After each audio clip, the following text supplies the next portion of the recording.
kita akan mengadakan wawancara dulu ya sebelum observasi di kelas ya. Yang pertama mungkin insya Allah kita akan melakukannya di hari yang sudah ditetapkan ya. Kemudian tujuan pembelajaran yang Pak Tri akan tetapkan apa tuh pada materi tersebut? Karena nanti insya Allah di hari Senin ya kita observasi, itu saya akan coba mengajar salah satu bab di kelas 11, nama babnya matriks Bu. Nah dalam pembelajaran matriks itu ada tujuan yang saya capai, yaitu ini di pertemuan ini bukan pertemuan pertama karena ini sudah masuk ke beberapa pertemuan di pembelajaran matriks. Jadi saya pengen coba untuk mencapai sebuah tujuan, yaitu peserta didik dapat pertama menentukan determinan dari sebuah matriks dengan tepat, yang pertama. Yang kedua, tujuan yang kedua adalah peserta didik juga dapat menentukan juga inverse dari sebuah matriks dengan tepat juga. Nah yang ketiga adalah peserta didik dapat mengaplikasikan atau menggunakan konsep determinan dan inverse tadi untuk menyelesaikan masalah yang bersifat kontekstual. Jadi tiga tujuan itu mungkin akan coba saya tunjukkan karena saya mudah-mudahan itu tercapai pada saat pembelajaran observasi nanti di hari Senin insyaallah. Itu Bu Manesa. Ada 3 ya berarti ya? 3 ya. Area pengembangan yang ingin dicapai pada materi tersebut apa tuh? Sebenarnya kalau untuk area pengembangan, karena tadi tujuannya adalah tentang menentukan determinan dan inverse dari sebuah matriks, area pengembangannya lebih kepada saya pengen atau ingin siswa ini meningkat di area pemahaman konsep, tingkatkan di area analisis atau area aplikasinya dalam penggunaan konsepnya dalam penyelesaian masalah kontekstual. Jadi saya kira area yang saya ingin capai itu linear dengan tujuan yang ingin dicapai. Jadi areanya di pemahaman dan di aplikasi. Kira itulah areanya. Kalau dengan skala ya kita ambil skala ya dari 1 sampai 10, range yang biasa Pak Tri capai itu berapa sebelumnya? Range skala angka ya, pemahaman ya. Kalau berdasarkan experience di materi-materi sebelumnya, kalau start awalnya Bu ya. Start awal siswa sebelum di pembelajaran biasanya mereka punya pemahaman berdasarkan materi prasyarat mereka setidaknya di range atau interval 5 ya, biasanya ya saat awal. Dan mungkin dengan adanya pembelajaran ini saya pengen ada perubahan peningkatan setidaknya di range sekitar 8. Itu targetnya Bu ya. Oke, baik, target Pak Tri 8 berarti ya, dari skala 1 sampai 10. Yang sekarang masih 5 ya. Apakah nanti tercapai atau tidak kita lihat setelah assessment. Oke, sekarang strategi yang akan dipersiapkan. Apa sih strategi yang dipersiapkan oleh Pak Tri? Kemungkinan pada saat di observasi atau pada saat di pembelajaran saya coba gunakan strategi atau model pembelajaran untuk materi ini dengan menggunakan model cooperative learning, kerjasama diskusi kelompok. Mungkin tipe yang akan digunakan dari rencana yang saya buat adalah tipe jigsaw, sehingga nanti mereka dalam dibagi dalam beberapa kelompok. Nah, di kelompok asal itu nanti akan dipecah kembali untuk masuk ke kelompok ahli. Dari kelompok ahli itu mereka berdiskusi bersama dan akan dikembalikan lagi ke kelompok asal agar mereka bisa saling berbagi tentang apa yang dipelajari di kelompok ahli. Itu punya harapan besar dengan metode itu siswa secara aktif baik secara individual atau secara kelompok mampu memahami materi dengan baik lalu berbagi mengkomunikasikannya dengan baik dengan rekan-rekan yang lain. Kira-kira itu jadi targetnya. Tapi materinya sama ya?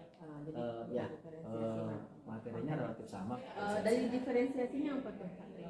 Jadi kalau diferensiasi mungkin saya coba kalau dalam diferensiasi produknya mungkin saya akan berikan setelah mereka diskusi, saya akan berikan sebuah penugasan kepada mereka untuk bisa menuangkan pemahaman mereka dalam bentuk apapun yang mereka sukai dan mereka minati, bahkan yang mereka kuasai. Kalau prosesnya saya kira dengan metode jigsaw ini atau kooperatif ini akan bisa mengakomodir berbagai kebutuhan mereka sih.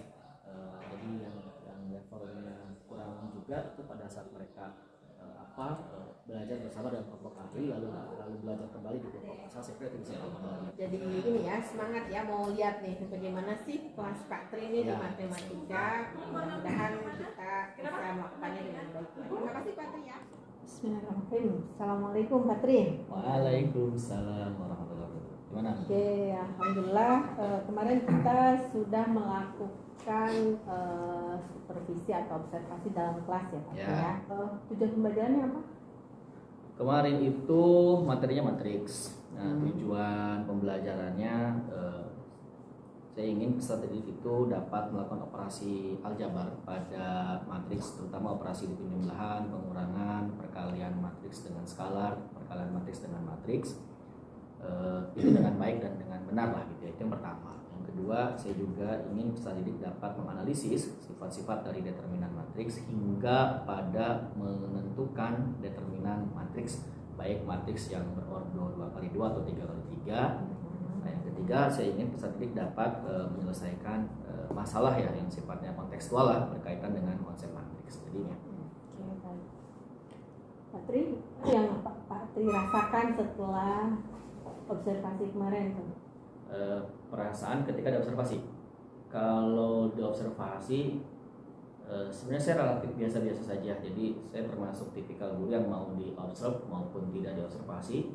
Ya gaya mengajarnya relatif sama gitu ya. Jadi dan sesuai dengan yang disampaikan di percakapan praobservasi, maka itulah yang saya lakukan. Walaupun ternyata pada praktiknya juga ternyata agak sulit untuk kita controlling di masalah waktu ya, di manajemen waktu. Jadi ternyata metode yang digunakan dengan diskusi kelompok asal kelompok ahli yang kemarin kita lakukan itu di kelas, ternyata waktunya butuh waktu yang lama ya. Jadi saya mungkin belajar dari pengalaman itu untuk kegiatan atau pembelajaran yang serupa dengan metode yang serupa, mungkin saya harus alokasikan tidak di 2 jam pelajaran ya, mungkin bisa meminta ke kurikulum untuk disetting di 3 jam pelajaran atau 4 jam pelajaran sekaligus biar dari awal sampai akhir siswa benar-benar utuh gitu pembelajarannya. Mungkin seperti itu. Kita refleksikan ya apa Ya. yang sudah dipelajari. Menurut Pak Tri, pembelajaran kemarin yang sudah Pak Tri lakukan itu bagaimana? Kalau untuk fokus kepada apa yang menjadi tujuan pembelajaran secara konten materi, karena siswa itu berdiskusi secara kelompok, lalu saya juga memberikan konsep pemahaman juga, sebenarnya tujuan dari pembelajarannya tercapai gitu ya. Namun prosesnya, karena kita juga ingin bisa mengakomodir segala tipikal siswa gitu ya, dengan proses pembelajaran yang berdiferensiasi yang telah kita pelajari juga. Namun saya merasa ada yang kurang optimal dalam proses pembelajaran berdiferensiasinya gitu ya. Yang pertama,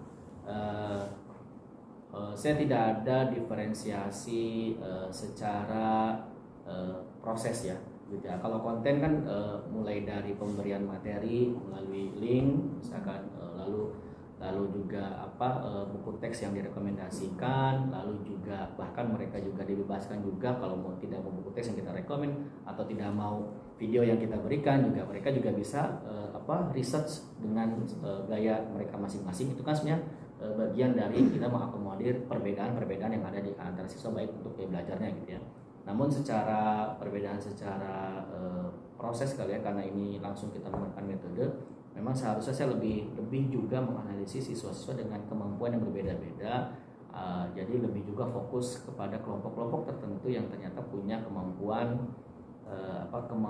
kognitif yang berbeda-beda sesuai dengan basis asesmen diagnostik. Nah, jadi asesmen diagnostik yang dilakukan itu saya hanya berdasarkan by experience saja. Jadi di awal pembelajaran sekali gitu ya kita lakukan itu.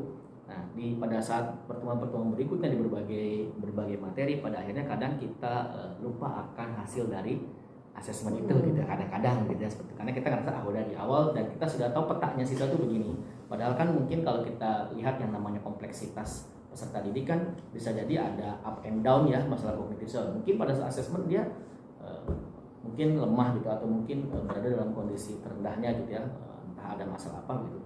Tapi pada saat pembelajaran ternyata dia naik dan seterusnya. Jadi itu yang saya mungkin agak luput begitu dari proses pembelajaran. Namun overall sih kalau misalkan saya lihat dari hasil antusiasme peserta didik dalam proses pembelajaran, saya melihat hampir setiap orang tidak ada satupun yang tidak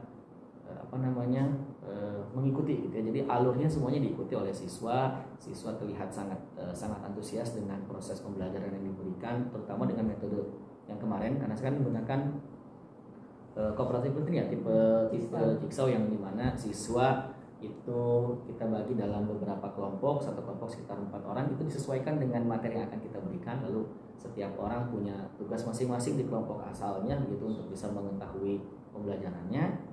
Mereka belajar di kelompok ahli, lalu mereka kembali lagi ke kelompok asal gitu kan ya. Jadi intinya saya merasa dengan proses seperti itu, lalu dengan refleksi yang diberikan juga, tujuan pembelajarannya tercapai secara proses. Namun kalau secara penilaian ya itu harus dilihat pasca kita memberikan penilaian. Oke. Dari pengalaman kemarin yang sudah dilaksanakan, menurut Pak Tri hal apa yang masih kurang? Tadi kan ada yang masih kurang, maksudnya kurang melihat seperti apa heterogenitas. Ya betul. Kira-kira nih harus apa yang dilakukan jika nanti pembelajaran selanjutnya? Jadi kemarin itu kalau tadi kan masalah saya merasa kurang di mana, itu merasa kurang memperhatikan tingkat perbedaan kemampuan siswa itu ya. Jadi perbedaan kemampuan ya katakanlah kemampuan penangkapan atau kognitifnya lah, misalkan seperti itu. Maka yang perlu dilakukan adalah pertama kita harus benar-benar mempunyai basis data terkait kemampuan awal siswa gitu ya. Sebenarnya itu sudah kita pegang sih datanya gitu, maka relatif hafal si A si B ini kemampuannya di mana gitu. Cuma terkadang di prosesnya kita luput akan hal itu gitu. Jadi kita menikmati metodenya tapi kita nggak sadar bahwa si A ini lemah, si A B ini kuat gitu, kurang lebih seperti itu. Maka yang perlu ditingkatkan adalah bagaimana sensitivitas kita untuk memperhatikan atau membedakan di hal proses yang mungkin salah satunya kepada siswa dengan kemampuan yang berbeda-beda. Itu yang pertama yang saya harus perhatikan. Yang kedua adalah terkadang antara eksekusi dengan planning itu agak meleset di timing gitu ya. Jadi di planning kita pengen sampai Z misalkan, ternyata di eksekusi nggak nyampe Z nih, cuma nyampe P gitu, maksudnya kira-kira begitu, karena waktunya nggak cukup. Jadi artinya apa yang kita rencanakan harusnya nih kita masih punya waktu nih buat berefleksi dengan siswa, untuk bisa minta pendapat siswa, untuk bisa kita ngasih pandangan juga, feedback ke siswa. Ternyata waktunya nggak cukup. Nah itu yang sejauh ini kadang-kadang antara planning sama eksekusi berbeda, dan itu kadang sering kali terjadi ya. Terus Patri misalnya gini, ketika memang waktu yang tersedia itu terbatas ya, hal apa yang harusnya Pak dilakukan? Perencanaan yang lebih matang. Jadi dari awal berarti kalau kita sudah sering kali merefleksi diri kita nih, ternyata kita sering kali tidak tepat masalah di manajemen waktu, maka kita harus buat lagi tuh setting dari awal, dari perencanaan awal. Kan sebenarnya kita sudah buat ya, buat program tahunan atau program semester kita, bahwa termasuk di capaian dan ATP kita bahwa materi ini sekian pertemuan, yang mungkin ini sekian pertemuan, yang mungkin kita bisa coba atur-atur lagi bahwa materi yang kira-kira relatif, walaupun itu udah dengan analisis juga ya, tapi ternyata seringkali meleset ya. Nah memang yang perlu dilakukan adalah sebisa mungkin memang on the rule gitu. Jadi kalau saya berpikir begini ya, karena ini konsepnya merdeka ya. Jadi merdeka itu kadang apa yang kita rencanakan itu ternyata suasana kondisi di lapangan itu menjadi berbeda, sehingga kita butuh improvisasi yang ternyata itu butuh waktu gitu ya. Bahkan tidak jarang ketika tujuan pembelajaran kita A, ternyata di lapangan ini siswa dalam keadaan yang sangat down secara kondisi psikis gitu ya, dan kondisi psikologis ya, kita tidak perlu memaksakan untuk sampai tujuan ke A. Bisa jadi kita ya fokus dalam memperbaiki kondisi psikisnya, meningkatkan motivasinya, ya berarti kita harus menggeser. Artinya fleksibilitas itu diperlukan kalau saya rasa dalam hal pembelajaran ini. Jadi yang bagus kita sesuai dengan planning, namun ternyata kan realitanya tidak selalu semulus apa yang kita rencanakan ya.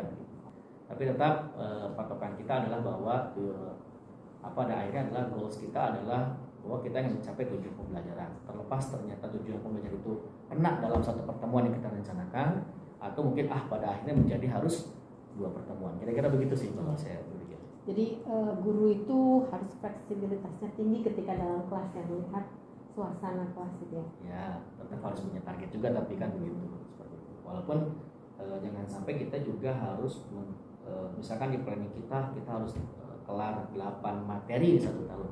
Pada faktanya ternyata tidak kelar 8 materi. Saya kira it's okay kalau menurut saya, karena ini yang penting memang proses belajarnya baik begitu, dan materi materi-materi prioritas itu sudah disampaikan gitu ya.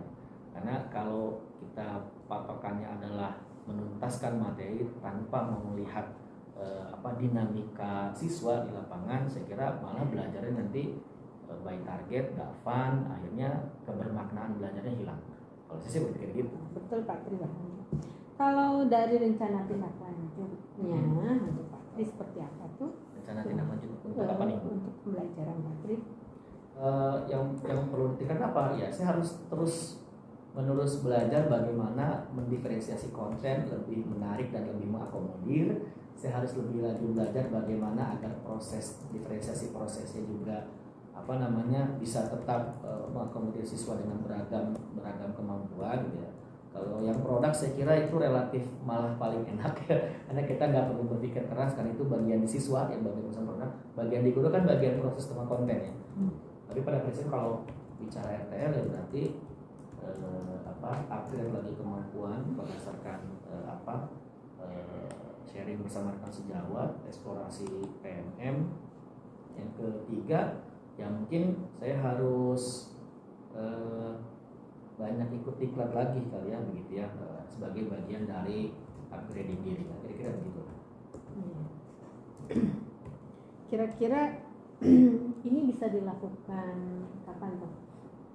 Yang tadi Pak dibicarakan itu? Ya sepanjang ya misalkan ini beres dari sini kan sebenarnya itu sedang proses ya ingin kembali. Salah satunya mungkin RTL tambahan adalah bagaimana saya mematangkan kembali rencana gitu, karena salah satu kelemahan saya adalah di perencanaan secara administratif itu saya harus akui gitu ya. Gitu saja. Jadi ya itu yang perlu dimatangkan. Saya kira seperti itu. Memang yang perlu jadi akhirnya adalah bahwa komunitas itu bisa berjalan autopilot siapapun leadernya. Jadi based onnya bukan based on instruction tapi based on needs gitu ya, kebutuhan. Kalau udah based onnya kebutuhan, nggak butuh leader untuk bisa gerak gitu. Jadi butuhnya ya akhirnya bergerak masing-masing. Jadi butuhnya yaitu support dari rekan sejawat di sini saya butuhkan. Karena itu lebih mumpuni dibanding diklat biasanya gitu, lebih aktual, lebih tepat, lebih kontekstual kayak Pak Tri, apa yang ingin dikembangkan sama Pak Tri, terus kemudian tujuannya apa, terus kemudian ukuran keberhasilannya. Sejauh ini pembelajaran yang saya lakukan itu lebih fokus kepada konten dan partisipasi siswa gitu ya. Nah, jadi sekalipun ada visualisasi, selalu ada visualisasi dalam bentuk tayangan video ataupun presentasi yang saya buat itu. Tapi saya ingin lebih juga mungkin mengintegrasikan teknologi informasi ke dalam pembelajaran. Itu mungkin yang kadang sering kali saya pengen lakukan, tapi banyak sekali kendala teknis yang kadang-kadang di sini terjadi gitu. Ya, kalau di luar kan memang HP itu sudah jadi umum ya, di sini kan bisa pakai HP, maka mau nggak mau pakai laptop. Tapi kadang laptop itu kan kendala teknisnya luar biasa ya di sini, masalah internetnya yang kadang-kadang juga putus nyambung gitu. Ya kendala teknis itu yang kadang-kadang akhirnya udah mau buat yang pakai IT nih misalkan, nanti trouble lagi, nanti akhirnya manual lagi. Nah, itu kadang-kadang perasaan-perasaan seperti yang malah kadang udahlah normal lagi aja, tinggal buat presentasi ya PT, lalu kita jelaskan secara manual. Matematika itu ini based on ini ya refleksi siswa saya, bahkan sebelum CGP saya sering kali per semester itu meminta refleksi dari siswa dalam bentuk tulisan. Jadi bukan pakai Google Form, bukan ya, jadi tulisan silakan tulis, saya berikan pertanyaan 1, bagaimana kemampuan mengajar saya, 2, bagaimana penguasaan konten saya, 3, bagaimana. Nah itu mereka nilai bagaimana asesmen yang saya berikan. Itu juga itu seringkali per semester bagian dari refleksi diri sendiri, bahkan sebelum CGP dimulai. Tujuannya ternyata lalu mereka lebih senang, kadang ya lebih senang mereka presentasi atau saya full mengajar satu arah misalkan gitu, atau mereka ternyata kalau misalkan full presentasi mereka juga tidak senang karena kadang nggak utuh dan seterusnya. Walaupun memang bisa jadi bukan karena metodenya yang salah tapi eksekusinya yang salah. Gitu. Jadi karena metode diskusinya yang salah tapi mengeksekusi atau mengeksplorasi konsep diskusinya yang keliru gitu. Sehingga siswa merasa malah jadi nggak ngerti kenapa, karena dijelasin nama siswa atau nggak utuh dan seterusnya. Mungkin itu ya kurang gitu. Jadi kalau aktivitas pengembangannya ya tadi ya itu. Kalau tadi mengintegrasikan teknologi pembelajaran tadi ya, tujuannya agar apa tuh? Lebih menarik lagi karena matematik itu mau tidak mau, suka tidak suka adalah pembelajaran yang relatif tidak disenangi oleh mayoritas siswa. Kita harus berupaya bagaimana caranya matematik menjadi pembelajaran menyenangkan. Saya merasa saya punya modal ketika mengajar, tidak pernah menurunkan tensi mengajar saya dengan suara yang lirih. Pasti suaranya kencang. Saya selalu membuat saya selalu berpikir harus mengajar itu harus bukan hanya dengan edukasi tapi dengan juga entertainment. Jadi harus saya sering sebutkan namanya edutainment lah gitu. Jadi mengajar sambil membuat siswa senang gitu ya. Ngobrol di CCP gitu ya, tiba-tiba nanya yang di luar konteks itu sering sekali saya lakukan untuk membuat fokus siswa kembali lagi gitu ya. Karena kalau nggak gitu itu pasti 1, 2, 3 itu pasti ada yang ngantuk kan begitu ketika mereka tidak suka dengan materinya kan seperti itu. Nah jadi apalagi nih yang harus saya lakukan selain modal dari diri sendiri misalkan lalu menggunakan presentasi juga iya, setidaknya ada hal atau visualisasi yang mereka lihat, diskusi juga iya, maka semua metode kan harus kita coba lakukan, lalu kita analisiskan metode itu ternyata metode A cocoknya untuk materi ini, metode B cocoknya gitu. Artinya kan tidak semua materi itu cocok kita diskusikan secara kelompok kan. Saya berpikir seperti itu. Jadi ya pada akhirnya berarti semua cara harus coba dilakukan dan dianalisis, termasuk saya jarang menggunakan misalkan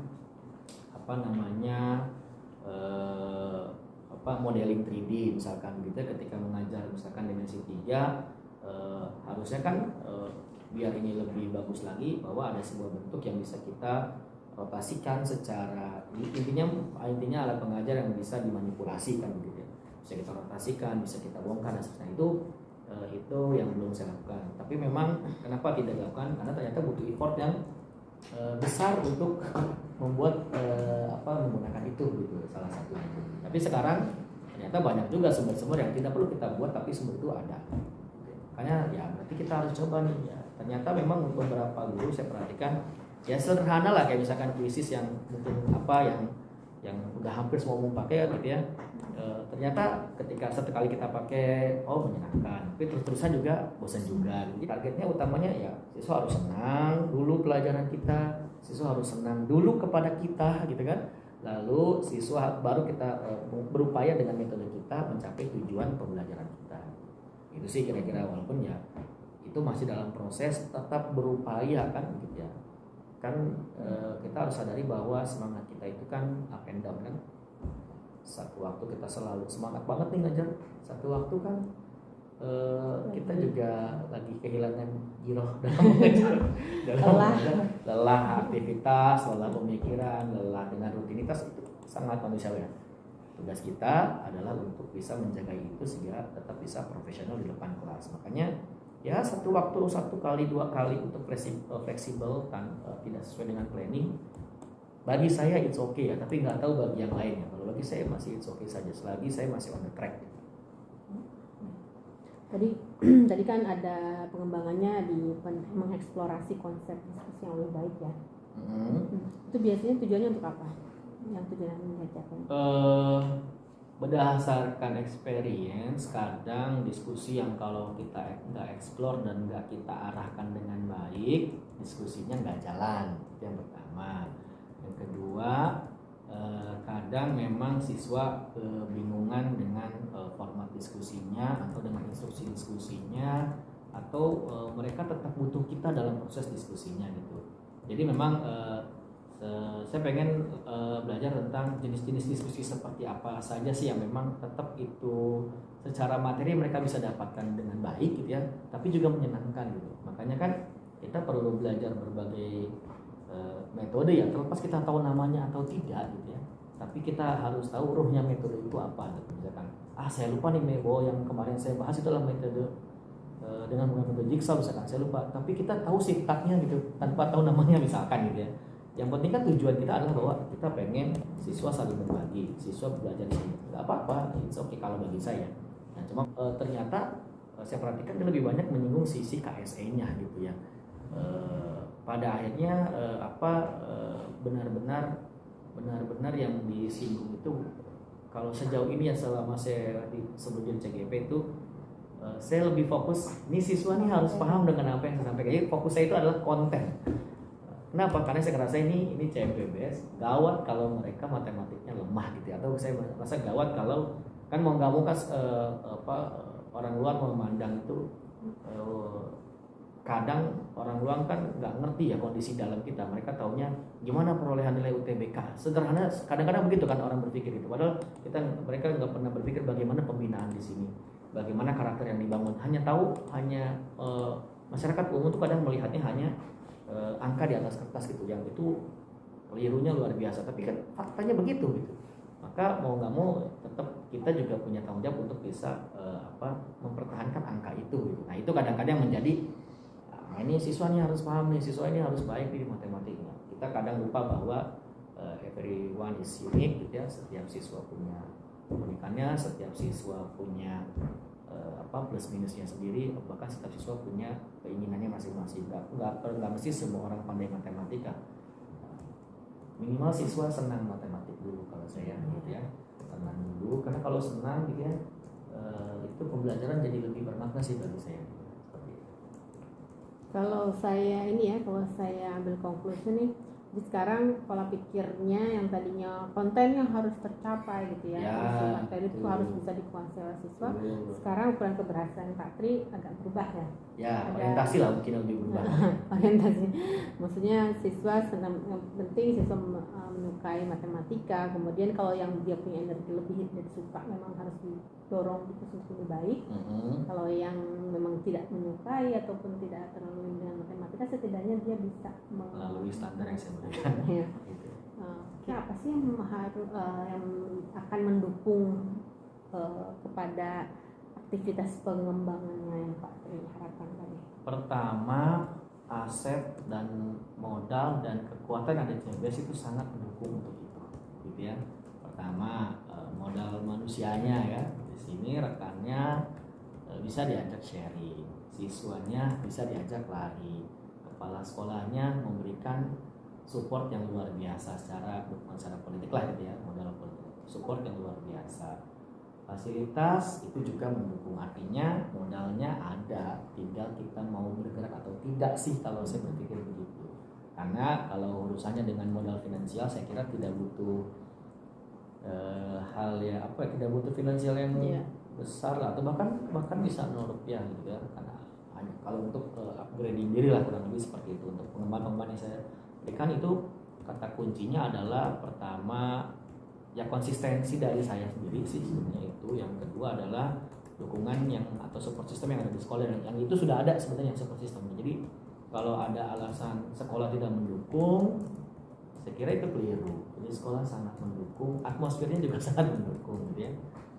Kita mendukung diri kita sendiri apa enggak lah kira-kira gitu. Kalau saya berpikir sederhana gitu ya. Karena kadang yang membuat kita akhirnya kembali lagi kepada kita yang dulu adalah ya memang kita pengen, kalau pengen kita jadi kita yang seperti apa kita kembangkan, kan butuh effort ya, butuh energi tambahan nih, butuh waktu nih, butuh sesuatu yang dikorbankan. Ya akhirnya karena kita nggak melakukan itu, ya kita back to ke zona nyaman kita, jadi guru yang lanjut aja, kira-kira gitu sih.